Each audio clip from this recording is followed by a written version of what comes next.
मणिपुर के कई हिस्से हिंदुओं से खाली हो गए हैं और वहां पे क्रिश्चियन टेररिस्ट जो कुकी हैं, अलगाववादी, आतंकवादी, वो बाकायदा हथियार लहरा के जश्न मना रहे हैं। एक बार उनके हथियारों को आप देखिए। जो उनकी राइफलें हैं सारी अवैध हैं और एक एक राइफल उनकी 4-4, 5-5 लाख रुपए की है। सवाल यह है कि भारत के अंदर इतना अवैध हथियार कहां से आ गया और भारत के अंदर इतना महंगा हथियार कहां से आ गया। मैं बार बार कहता हूं, जो काला धन होता है ना, ये काले काम के उपयोग में आता है। जब तक काला धन खत्म नहीं होगा, विदेशी चंदा खत्म नहीं होगा, हवाला खत्म नहीं होगा, अलगाववाद खत्म नहीं होगा। एक बात और, यह अलगाववाद हमारी राष्ट्रीय सुरक्षा के लिए खतरा है ना, और राष्ट्रीय सुरक्षा के लिए कानून है, उसको बोलते हैं national security act, NSA. Manipur में कितने अलगाववादियों के ऊपर एनएसए लगाया गया? हमारे पास यूएपीए है, जहां देश की एकता अखंडता को खतरा हो वहां पे यूएपीए लगाना चाहिए। ये जो मणिपुर में कुकी कर रहे, जो ये क्रिश्चियन ऑर्गेनाइजेशन है, जितने भी जो रेडिकल क्रिश्चियन ऑर्गेनाइजेशन है, ये तो देश की एकता अखंडता के लिए खतरा पैदा कर रहे हैं। इसमें कितने के खिलाफ यूएपीए लगाया गया? जो कुछ मणिपुर में हो रहा है अलगाववादियों के द्वारा, सीधा सीधा देशद्रोह है वो। कितने अलगाववादियों के खिलाफ आईपीसी की सेक्शन 124 लगाया गया? जो कुछ यहां मणिपुर में कर रहे हैं अलगाववादी, पैसे के लिए कर रहे हैं और पैसे से कर रहे हैं। उनको पैसा मिलता है इसी काम के लिए और उसी पैसे से हथियार खरीदते, उसी पैसे से ये वहां के हिंदुओं को पलायन करवा रहे हैं। कितने अलगाववादियों की 100% प्रॉपर्टी जब्त हुई? कितने अलगाववादियों के घर पे बुलडोजर चलाया गया? कितने अलगाववादियों के ऊपर एनएसए लगाया गया? कितने अलगाववादियों के ऊपर गैंगस्टर एक्ट लगाया गया? कितने अलगाववादियों के ऊपर देशद्रोह की धारा लगाई गई? कितने अलगाववादियों के ऊपर यूएपीए लगाया गया? क्या मणिपुर में स्पेशल कोर्ट बनाई गई कि अलगाववादियों का मुकदमा फास्ट ट्रैक कोर्ट में होना चाहिए? कितने अलगाववादियों का नार्को पॉलीग्राफ ब्रेन मैपिंग हुआ जिससे पता चले कि इन अलगाववादियों को कौन कौन समर्थन कर रहा है, इन अलगाववादियों की फंडिंग कहां से आ रही है? जब नार्को पॉलीग्राफ ब्रेन मैपिंग होगा तभी तो पता चलेगा कि इन अलगाववादियों के तार कहां कहां जुड़े हुए हैं, किन किन देशों से जुड़े हुए हैं, किन किन आतंकवादी संगठनों से जुड़े हुए हैं, किन किन पॉलिटिकल पार्टियों से जुड़े हुए हैं, कौन कौन नेता इनको प्रोटेक्ट कर रहा है। ये तो तभी पता चलेगा ना जब इन अलगाववादियों का, जो मणिपुर में कुकी अलगाववादी हैं, आतंकवादी हैं, इनका narco polygraph brain mapping test होगा। मैं बार बार कहता हूं, ये पूर्वोत्तर के जो अलगाववादी हैं, इनको खत्म करने का एक ही तरीका है, भारत में 1 नेशन 1 टैक्स। 1 नेशन 1 टैक्स लागू कर दे, पूर्वोत्तर में अलगाववाद खत्म हो जाएगा। और पूर्वोत्तर में अलगाववाद के साथ साथ उड़ीसा, छत्तीसगढ़, महाराष्ट्र में जो नक्सली है, माओवादी, ये भी दम तोड़ देंगे, खत्म हो जाएगा। नक्सलवाद, माओवाद भी खत्म हो जाएगा। 1 नेशन 1 टैक्स लागू कर दे, जिहाद बहुत कम हो जाएगा। 1 नेशन 1 टैक्स लागू कर दे, कश्मीर का अलगाववाद बहुत खत्म हो जाएगा। 1 नेशन 1 टैक्स लागू कर दे, जासूसी, गद्दारी बहुत कम हो जाएगी। 1 नेशन 1 टैक्स लागू कर दे, पूर्वोत्तर के अलगाववादी संगठन खत्म हो जाएंगे। 1 नेशन 1 टैक्स लागू कर दे, छत्तीसगढ़ के या बाकी जो उत्तर प्रदेश में या महाराष्ट्र में जो नक्सली माओवादी खत्म हो जाएंगे।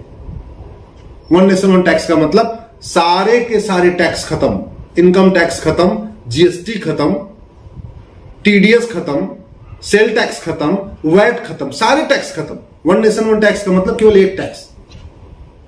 क्या करना पड़ेगा? 100 रुपए से बड़ी नोट बंद करना पड़ेगा, तब 1 नेशन 1 टैक्स सफल हो पाएगा, नहीं तो सफल नहीं होगा। जीएसटी का मतलब 1 नेशन 1 टैक्स नहीं होता।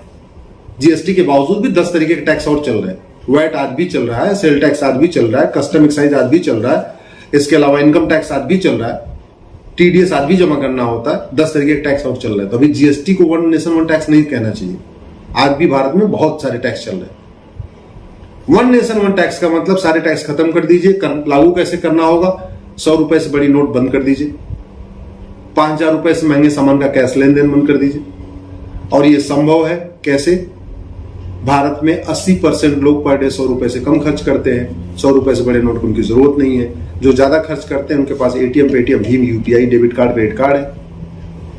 भारत में 48 करोड़ जनधन खाता खुल चुका है। जनधन खाता गरीबों का खुलता है, इसका मतलब गरीब से गरीब दलित आदिवासी भी बैंक से जुड़ चुका है। गरीब दलित आदिवासी महंगा सामान नहीं खरीदता। जिन सामान्यतया वो 1000 रुपए का सामान, 1500 का सामान, 2000 का सामान, ऐसे सामान खरीदता है जिनकी एमआरपी 2000, 3000, 4000 रुपए हो। मोबाइल भी खरीदता है तो 2000 वाला खरीदता है, कोई स्मार्टफोन नहीं खरीदता। और जो स्मार्टफोन खरीदता है, स्मार्टफोन जिसको चलाना आता है, स्वाभाविक सी बात है वो एटीएम, पेटीएम चला ही लेगा। उसके पास भी रुपए कार्ड तो है ही। 5000 रुपए से महंगे सामान का कैश लेन देन बंद हो जाए, 50,000 रुपए से महंगी प्रॉपर्टी को आधार से जोड़ दिया जाए। ये जो पूर्वोत्तर के अलगाववादी जो पूरे हिंदुओं को पलायन करने के लिए जिन्होंने मजबूर किया है, इनके बड़े बड़े बंगलों हैं, इन्होंने बड़ी बड़ी कोठियां खरीद रखी हैं, फार्म हाउस खरीद रखे हैं। बहुत सारे अलगाववादियों, नक्सलियों, माओवादियों के फ्लैट तो दिल्ली में है, नोएडा में है, गाजियाबाद में है, गुड़गांव में है, फरीदाबाद में, मुंबई में। ये कहने को अलगाववादी है, एक्चुअल में इनका मेन धंधा पैसा कमाना, वही करना होता है। पूर्वोत्तर में तो जितनी फैक्ट्री है, जितने बिजनेस हैं, पेट्रोल पंप है, जो कुछ भी नॉर्थ ईस्ट में होता है, सबसे इनका 10% महीने का कमीशन आना। वो कहने को कि अपने आप को ट्राइबल कहते हैं, भगवान जाने क्या क्या कहते हैं। ये ट्राइबल वाइबल कुछ नहीं है, सब 10% उगाही करते हैं। आप किसी भी पूर्वोत्तर में जो धंधा व्यापार करने वाले आदमी से पूछ लीजिए, चाहे वो पेट्रोल पंप खोले हो, स्कूल खोले हो, कोचिंग खोले हो, कॉलेज खोले हो, इंजीनियरिंग कॉलेज हो, मेडिकल कॉलेज हो, कुछ भी हो, चाहे वो सड़क का टेंडर लेने वाले हो, कुछ भी करते हैं। नॉर्थ ईस्ट में जो कुछ होता है 10% अलगाववादियों को ही जाता है। ये अलगाववादी जो आज नंगा नाच कर रहे हैं ना, राइफल लेके, बड़ी बड़ी मशीन गन लेके घूम रहे हैं सड़कों पे, ये वही पैसा है। तो अगर 1 नेशन 1 टैक्स हो जाएगा तो ये पैसा न तो कमा पाएंगे न खर्च कर पाएंगे। जब 100 रुपए से बड़ी नोट ही नहीं होगी और 5000 रुपए से महंगे सामान का कैश लेन देन कर ही नहीं पाएंगे ये, तो ये जो बड़ी बड़े कोठियां खरीदते हैं, फ्लैट खरीदते हैं, खरीदेंगे कैसे? पैसा खाएंगे तो नहीं। जब पैसा खाएंगे नहीं और पैसा खर्च नहीं कर पाएंगे तो पैसा लेके करेंगे क्या? मैं सरकार से निवेदन करता हूं, प्रधानमंत्री से निवेदन करता हूं, 1 नेशन 1 टैक्स के बारे में गंभीरता के साथ चर्चा करिए, संसद का विशेष सत्र बुलाइए, बहुत सारी समस्याओं का समाधान हो जाएगा।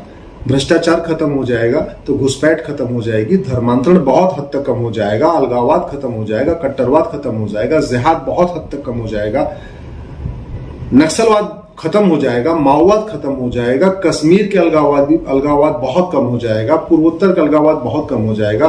केवल इतना करिए, आप बैंकिंग ट्रांजैक्शन टैक्स लगाइए, कैश लेन देन बंद कर दीजिए, सब कुछ। और आज की डेट में ऑनलाइन संभव है। 225 करोड़ खाते खुल चुके हैं। भारत में हर परिवार के पास मोबाइल आ चुका है, भारत का हर परिवार बैंक से जुड़ चुका है।